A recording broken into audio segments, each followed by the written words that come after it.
Uy, Early bird bakanyo. May tatalo pa ba kay Patrick ng Pipito Manaloto na si John Fair in real life? Dahil January 3, 2026 pa lang, dumalo na sa kasal na nakaschedule pa sa March.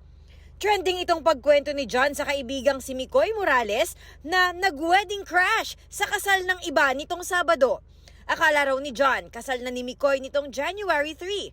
Yun pala, kailangan lang mag-RSVP on or before January 3. nakita ko kagad yung kinakasal. Ay, nagpagupit si Mikoy Sabi ko nagpagupit. Tapos lumapit niya may radyo. Sir, dito po tayo.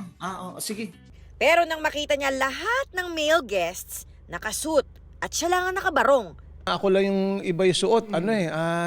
Nagkaroon na ako ng duda na mali yung napuntahan kong Pero nanindigan pa rin ako na January 3 yung kasal. Nakumpirma lang daw ni John na Patrick siya in real life nang tawagan ang kaibigang si Chariz Solomon. Sabi ko, mukhang napipito ako. Sabi, bakit? Matino ko sa kasal ni Mikoy. Sabi sa akin, Tay, sa March pa yan. Nadali. Sa All Access Zoom interview kina John at Mikoy, kinuwento ni Mikoy, Hindi na kami nag-physical invites kasi website na lang para nandun na lahat. Tapos sa dulo nakalagay, please RSVP on or before January 3. marami na raw ngayong kumukuha kay John na ninong sa kasal dahil siguradong sisipot ito. Sa kabila ng kanyang blooper, napatunayan naman ang pagiging kaibigan nito kay Mikoy.